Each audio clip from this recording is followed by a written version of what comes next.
Hi everyone.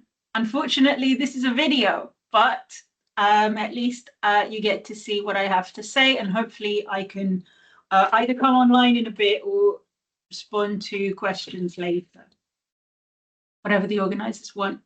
So today I want to talk to you about what is AI and why is it harmful?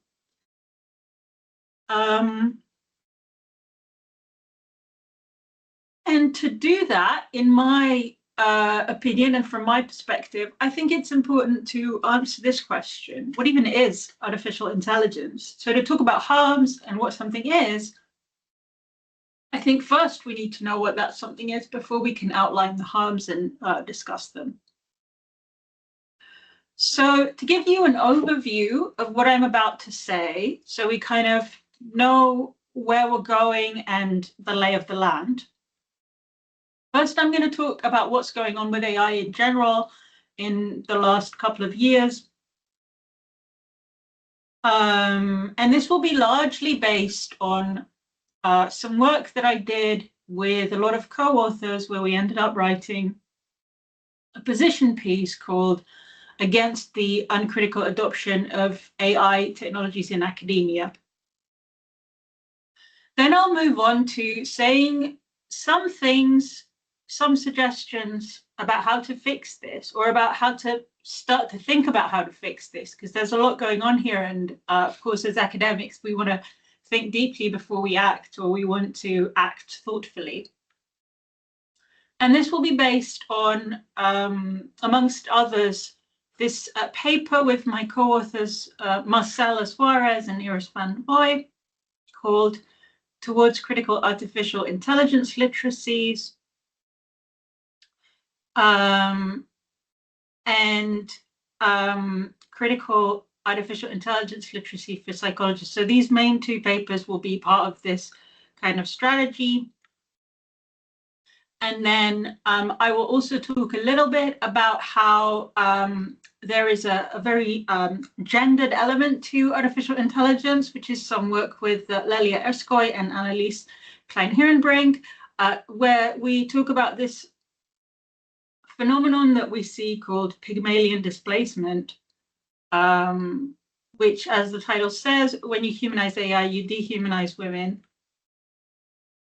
And I will also talk a little bit about this paper, which is actually now published, called What Does Human-Centered Artificial Intelligence Mean? Because that will also help reorient the discussion back to human cognition. Okay, a little bit about me. So I work in a Department of Cognitive Science and Artificial Intelligence at the Dundas Institute at Radboud University.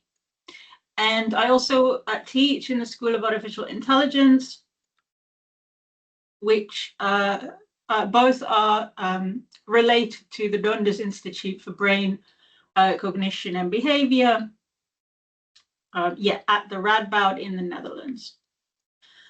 And this gives me like a specific perspective, a cognitive scientific perspective, because the department that I work in also carries this name, but also because this is my main research interest.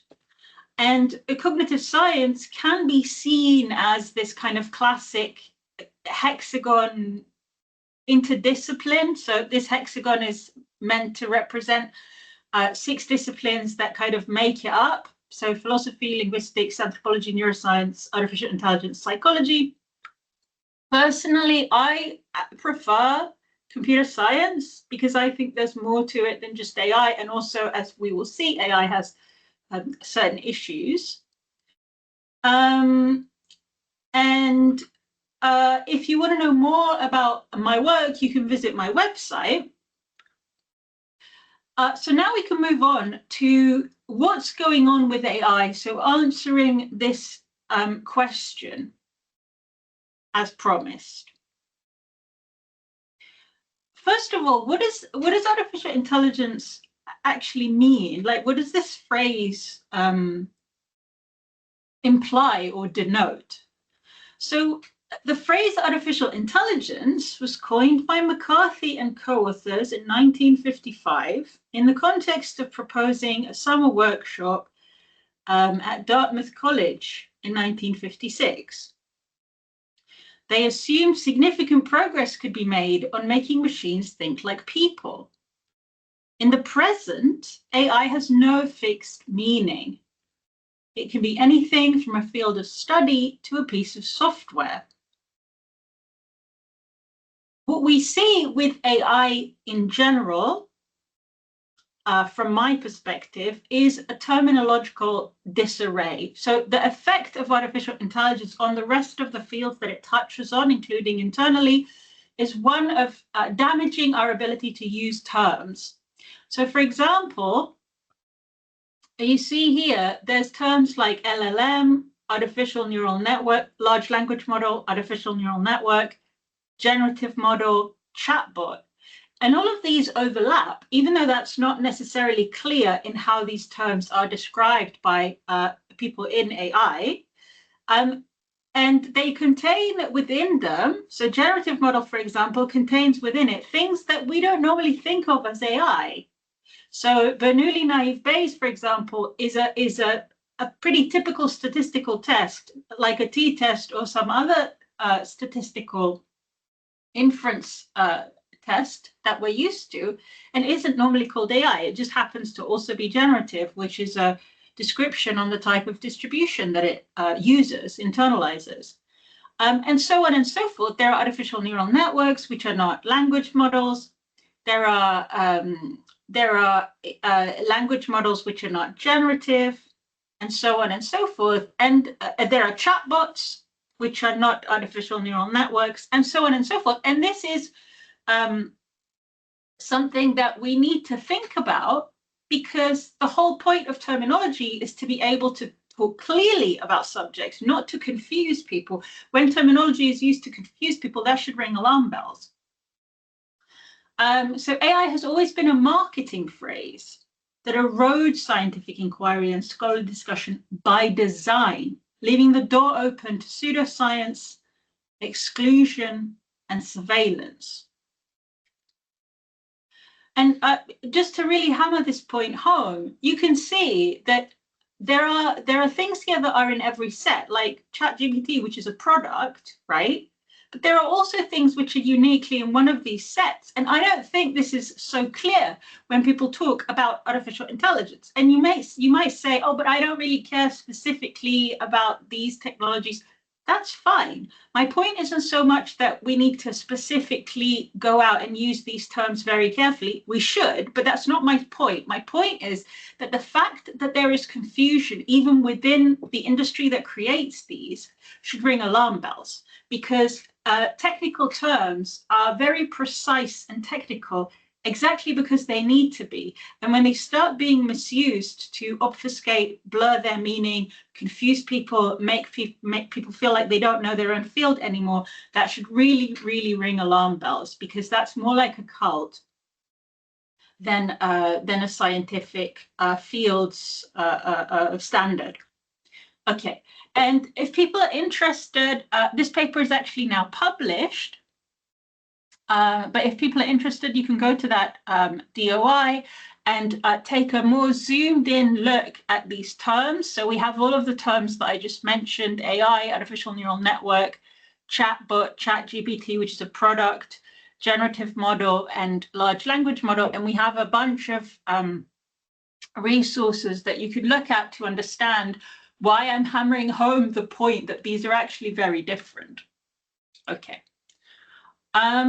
Now, one of the ways that I sort of promised that we would look at to help us fix this is understanding, being critical, understanding what artificial intelligence is from a critical perspective. Technically, we've already been doing that a little bit by me basically saying that some of the so-called technical terms aren't being used properly. Okay, so first of all, what does critical artificial intelligence literacy mean? Because I think we're using it maybe in a radical way, and others are too. We're not uniquely using it in a radical way, but we certainly don't mean that people should be learning AI. So what we mean is the collection of ways of thinking about and relating to so-called AI that rejects dominant frames presented by the technology industry, by naive computationalism, and by dehumanizing technologies. Instead, critical artificial intelligence literacies center human cognition and uphold the integrity of academic research and education. And these are 5 interconnected dimensions of critical artificial intelligences that we propose. One is conceptual clarity. So this now should not be too surprising given what I said before about the language used to describe AI. So conceptual clarity is the idea that terms should refer. So remember what I said.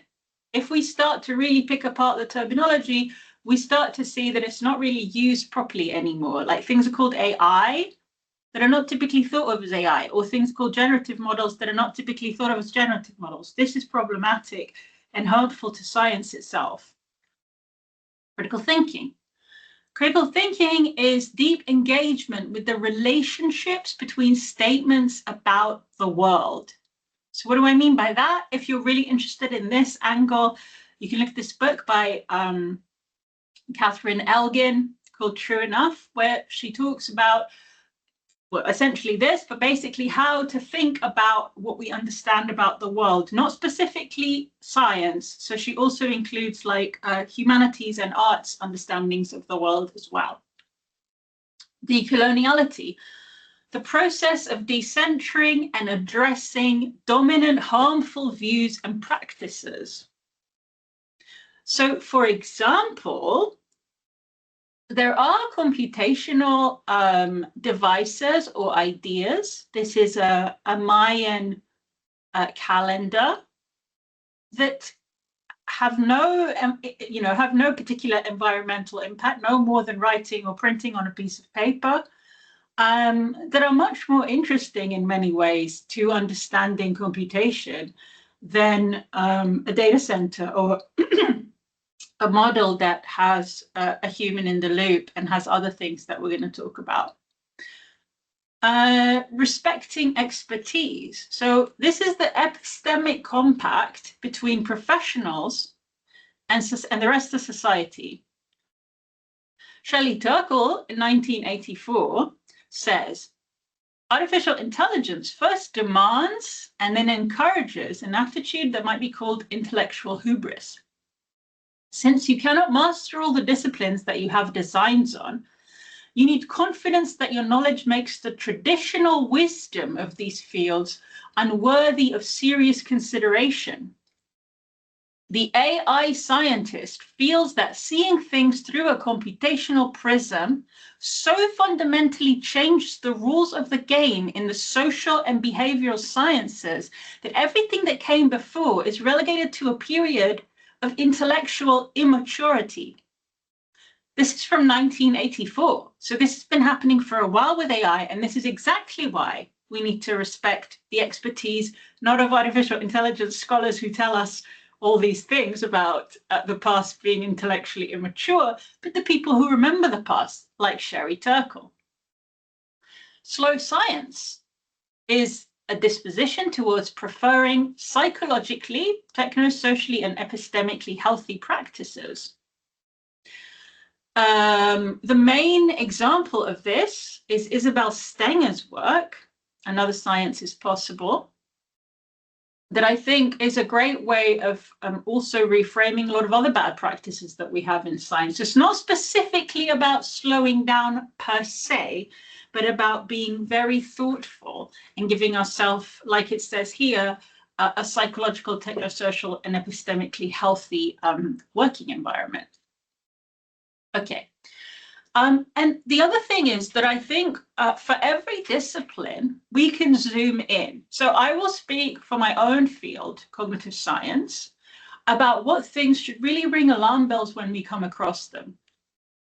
Okay, so one is that in my field, there's a historical context. So both fields, cognitive science, remember, it's this hexagon, and artificial intelligence, remember, it's part of the hexagon, are intertwined. So here is an example of the intertwining. Like you see here, it says, psychologist shows embryo of computer designed to read and grow wiser.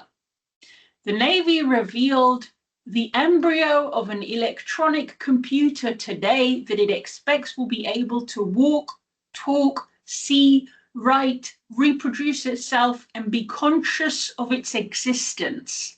And the title, Navy Device Learns by Doing. When I'm in class, I ask the students to tell me when this was written. But we're not in class, and it's not live, sadly. But it was written in 1958 in the New York Times.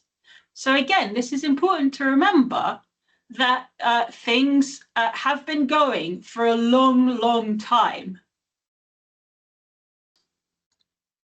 And the similarities with the present and the kind of stuff that was being done in the late 50s doesn't end there. So we also have figures like figure 1 and figure 2 in this work by Frank Rosenblatt, where the images used to describe at the top their proposal for how the brain is organized, and at the bottom, their proposal for their neural network, which they called a perceptron, completely look like the kind of figures you would see in a modern cognitive computational neuroscience artificial neural network model of the brain. So a modern model, and these proposals from 1958 essentially are indistinguishable. Another thing is that the way that they talked about it outside of press releases, so this is the work itself by Frank Rosenblatt, the way he talks about his own research also looks like how people talk about these models in the present. So it says things like the design of an intelligent automaton introducing the perceptron, a machine which senses, recognizes, remembers, and responds like the human mind. So the reason why I think it's important to know these historical details is because of the exact reason why we don't know these historical details. If you know, you can understand why they didn't work in the past. You can spot patterns of hype. And the reason that we don't know these is because there are many people who don't want us to remember this purposefully or otherwise. They don't want to look into the past and discover that this has all been done before in some shape or form, especially with respect to the rhetoric, the imagery, the language. Okay, so that's one aspect that I want to highlight for people in my fields. The other is also with respect to the history, is that both fields, psychology, cognitive science, artificial intelligence, neuroscience, have uncomfortable pasts, deeply uncomfortable. So we have eugenics as part of the history of our fields, both with respect to things like the concept of intelligence, but also with respect to the point of statistics, why statistics was used and created in many cases. And in the present, there's some great work by Tim Nietzsche-Brew and Emil Torres, where they talk about what they call the TESCREAL bundle. Eugenics and the promise of utopia through artificial general intelligence. I think the title says it all, which is to say that, of course, you should read it, but this is pretty self-explanatory. There are things from the past of our fields, which have to do with eugenics and other ideologies which they put in this acronym TESCREAL, that reach into the present, and if in fact more than reach into the present, but deeply affect the present and how these technologies are designed and used and how they harm people. Another example of these kinds of analyses is this book called Disabling Intelligences, Legacies of Eugenics and How We Are Wrong About AI. This book is by Rua Williams, and this is a great book to also understand how artificial intelligence is not some panacea or some utopian dream, much closer to a nightmare, in fact. Okay. The other angle that I promised I would touch on is what's with all the sexism? Let me unpack this. So, first of all, where are the women? So in general, okay, we all get it. Capitalism is very sexist. There's no, quote unquote, female CEOs. I don't really care about that specifically. It's not really what I care about in this context. Programming has a sexism problem, and a very deep one. Women were the first computers and the first programmers. Yes, computers, if you haven't heard that used as a job description. They invented programming. So nothing like the parallel with CEOs, just to be clear. That's why I said I don't care about the CEOs thing. Women didn't invent CEOs, but they invented programming, and they invented the profession programmer.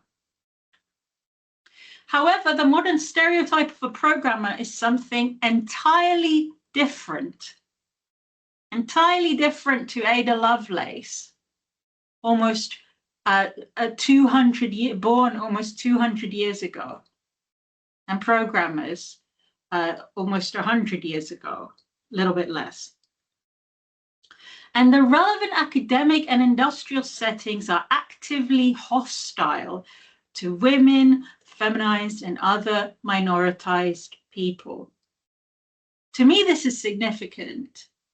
So here we see some examples of women in the past creating some hardware. Yes, creating hardware.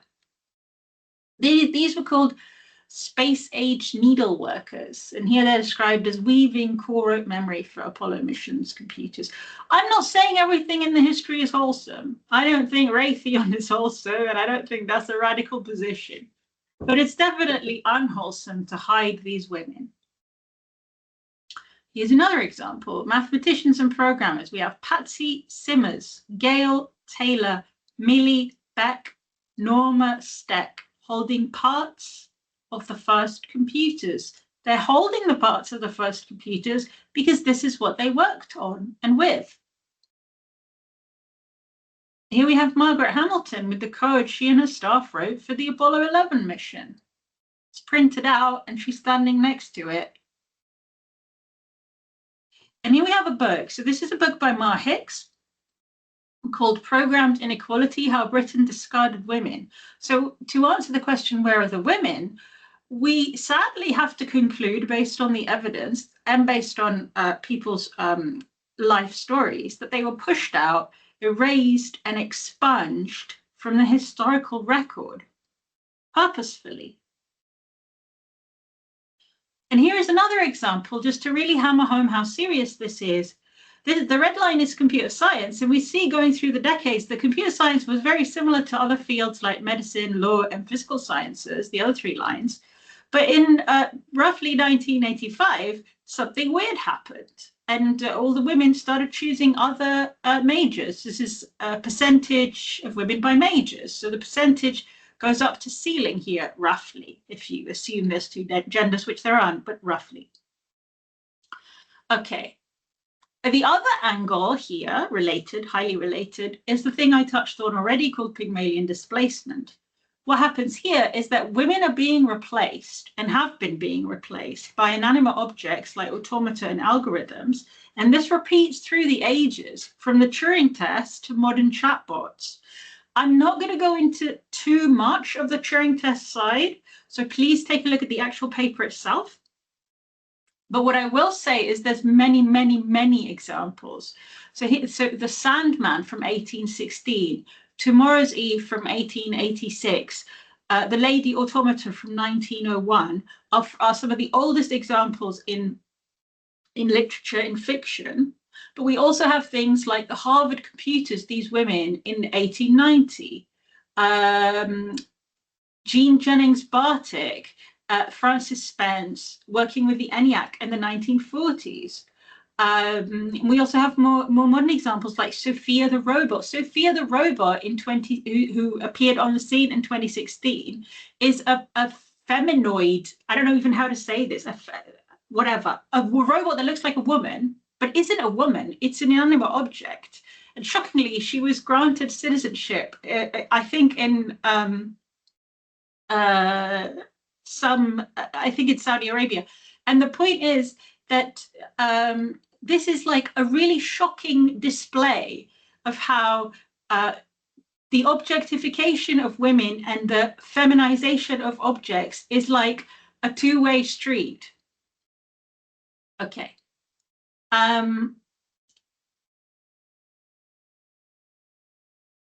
And we developed this way of thinking about it that can let us look with more detail if something like Pygmalion displacement is happening. So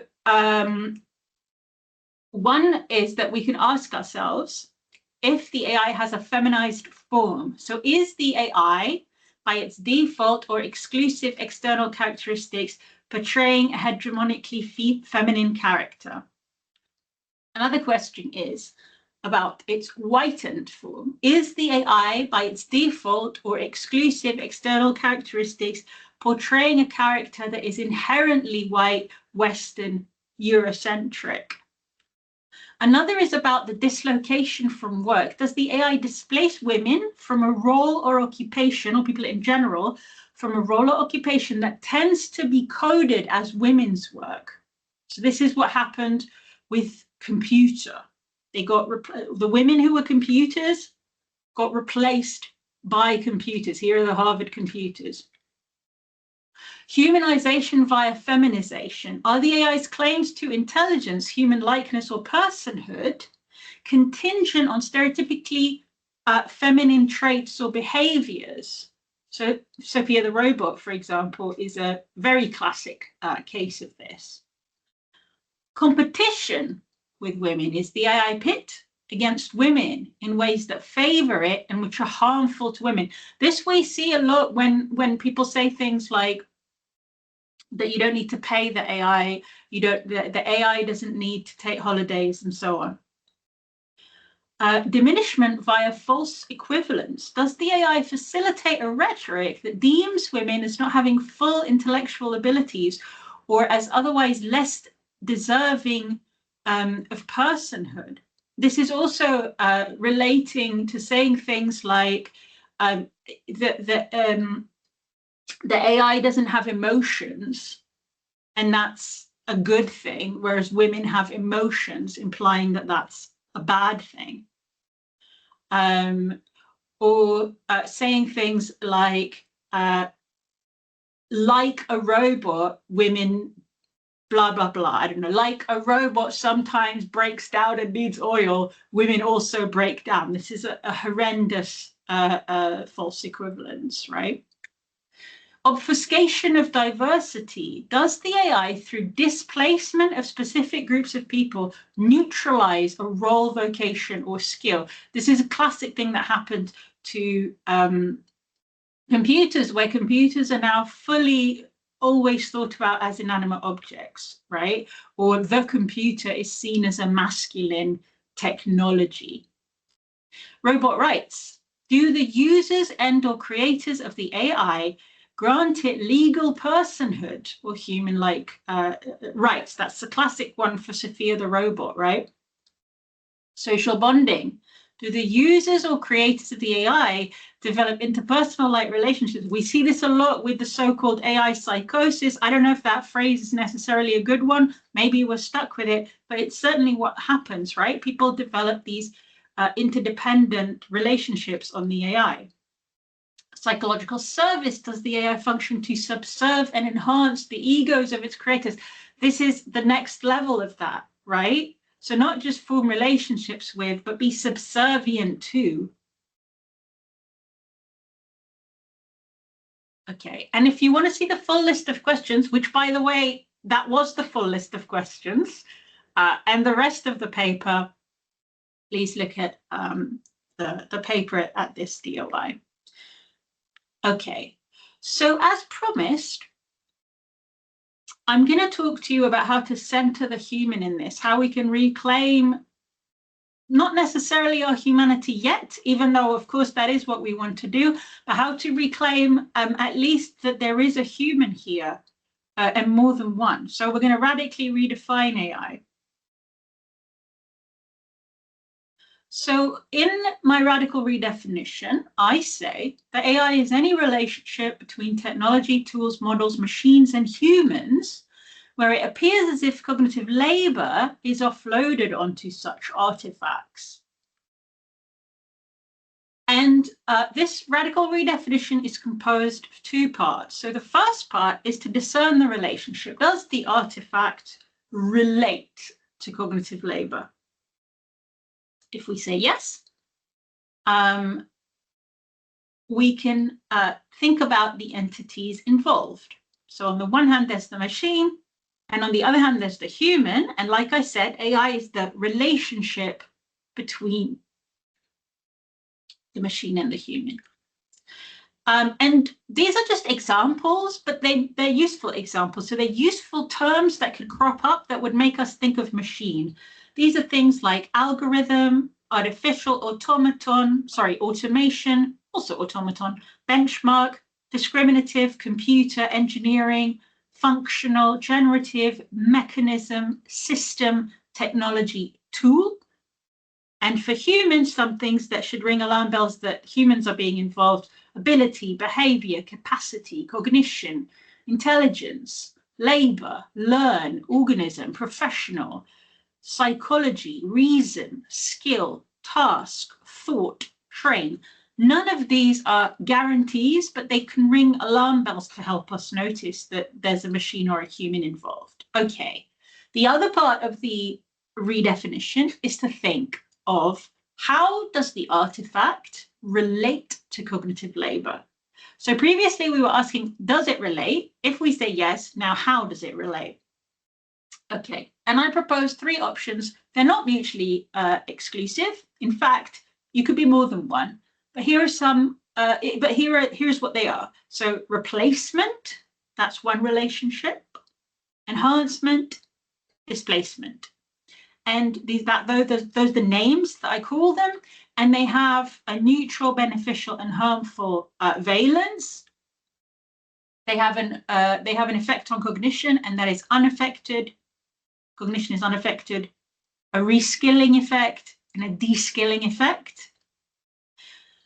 The relationship to obfuscating labor is minimal, possible, maximal. Their equivalence to humans is worse or the same, different or not equivalent. Human in the loop, rare, possible, and common. And human input is transparent and opaque.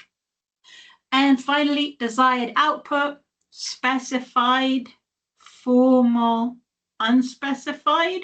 I will go through examples of this. Yeah, as promised, I'm going to go through the examples here. So artifacts versus cognitive labor. So we're going to go through three triplets. So this is the first of the three triplets. This is the first thing to analyze here, which is abacus versus mental arithmetic. Another pair is calculator versus human.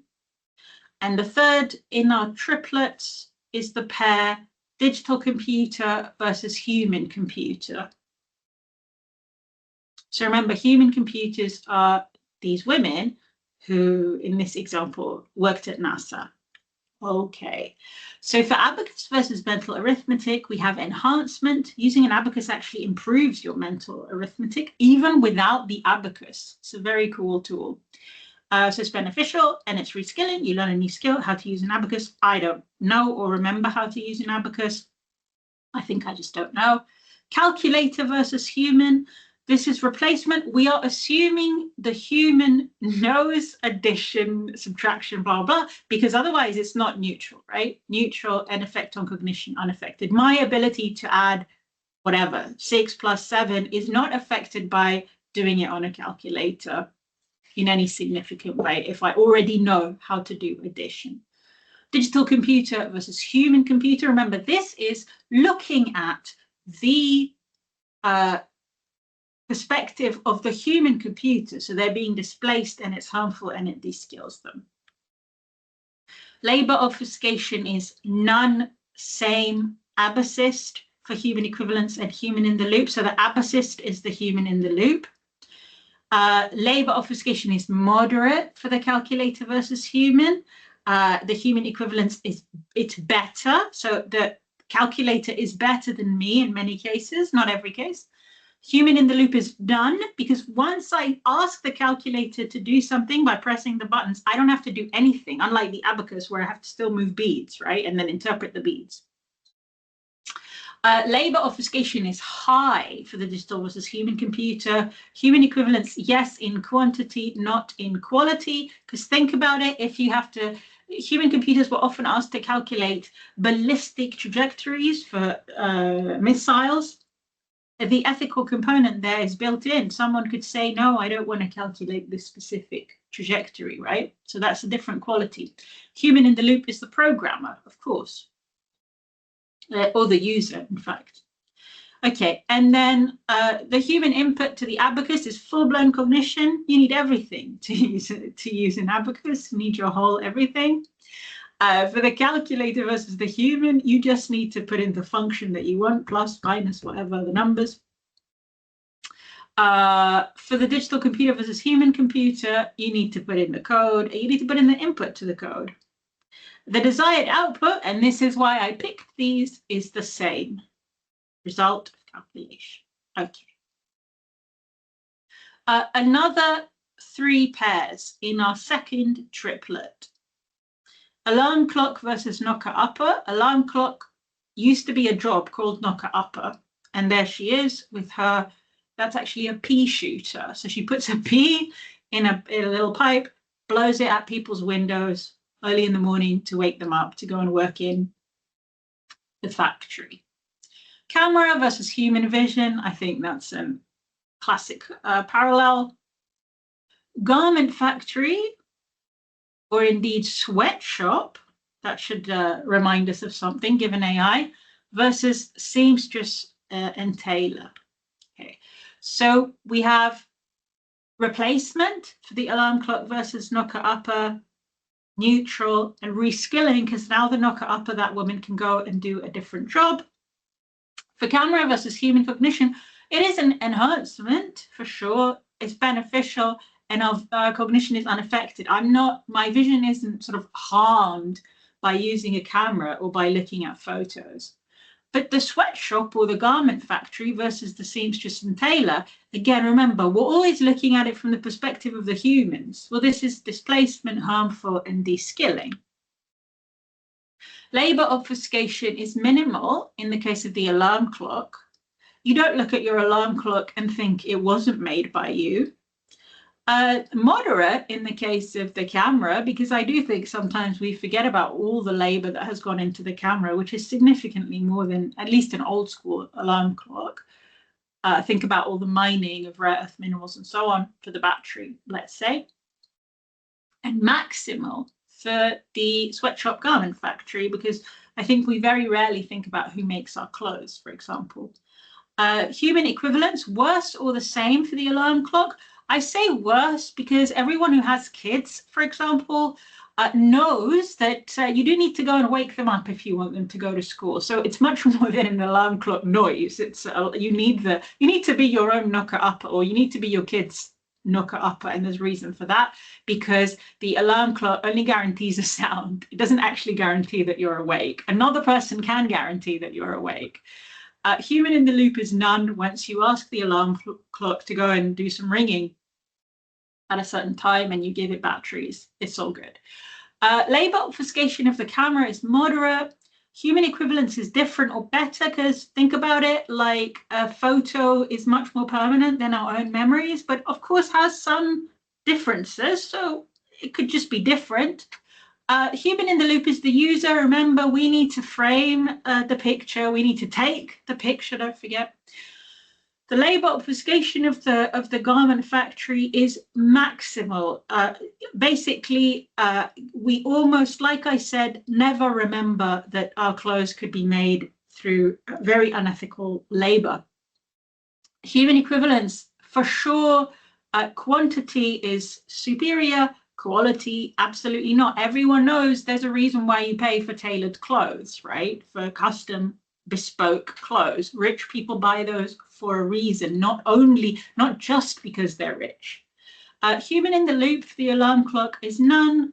Like I said, it just goes off and does things once you ask it to, but the camera needs the user and the garment factory needs the workers. The human input is the current time, ring time, energy source for the alarm clock, and the desired output, of course, is the user awake, which is why you need another human to do it for you if you're a child or a teenager. You need your parents to do that for you. Human input for the camera, like I said, framing, memory or film, energy source, and so on, and desired output, persistent image or video. And for the garment factory or the sweatshop, it's the human input is the pattern, materials, workers, wages, and the desired output is clothes. I picked these three because they're kind of classic human skills or jobs that have been replaced by technology or can be in part replaced by technology. Okay, and the last three pairs, the last triplet. So large language model versus essay writing, image generator versus artist, and chatbot versus companionship. Okay, so we have displacement, harmful, and de-skilling for all three. I think this shouldn't be surprising to you, given the whole frame that I've brought. So the essay writing isn't done by you, you're completely displaced. The image isn't generated by the artist, they're completely displaced.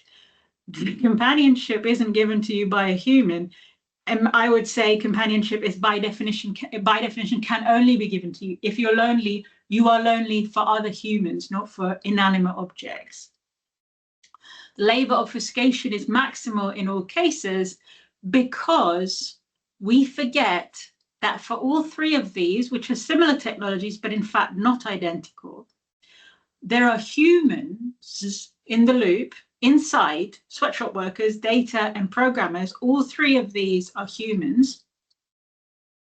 And we forget they're even there. And yes, they can be reading our chats.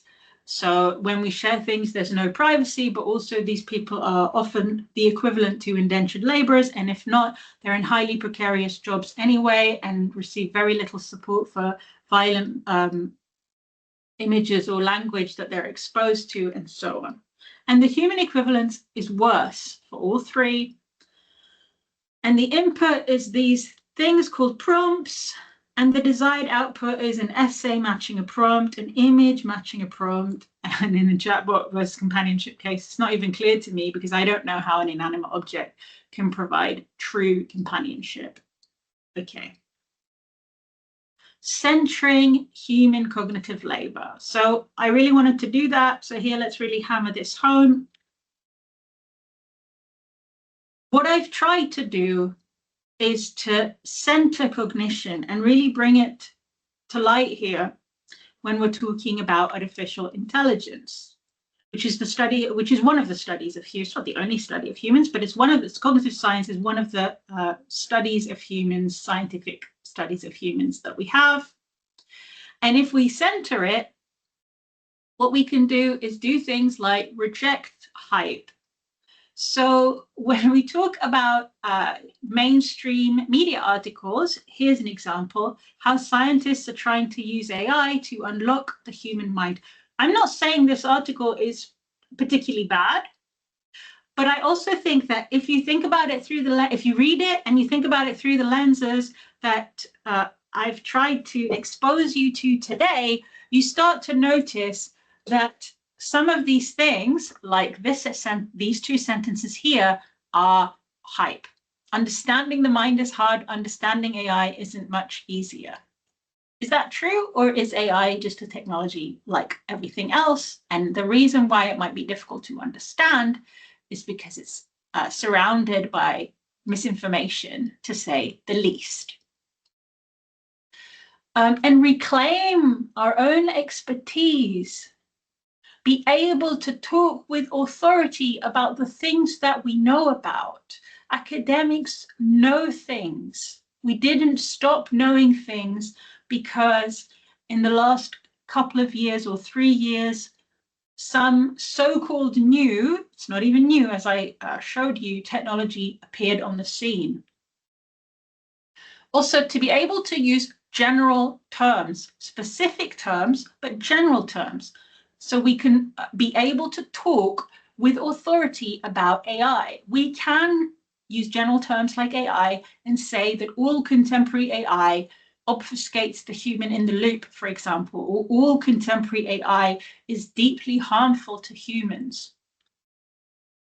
And also decenter companies. They should not have the right to dictate how academia functions. That doesn't make any sense. And the other thing that I really want to empower you to do is to grant AI a history and a prehistory. Once you do that, things fall into place. Here is the Antikythera mechanism. From about 100 BCE in ancient Greece, it was a computer that they used to calculate the movement of planets. There is no reason whatsoever to accept the claims that AI is new. The only people who benefit from granting that there's no history to AI are the people who don't want us to learn from that history. It's really that simple. Okay, if you want to know more, please visit my website and specifically this page. So olivia.science/AI, where I have more resources. And yeah, thank you so much for listening to what I have to say. And I'm so sorry that I'm not there in person.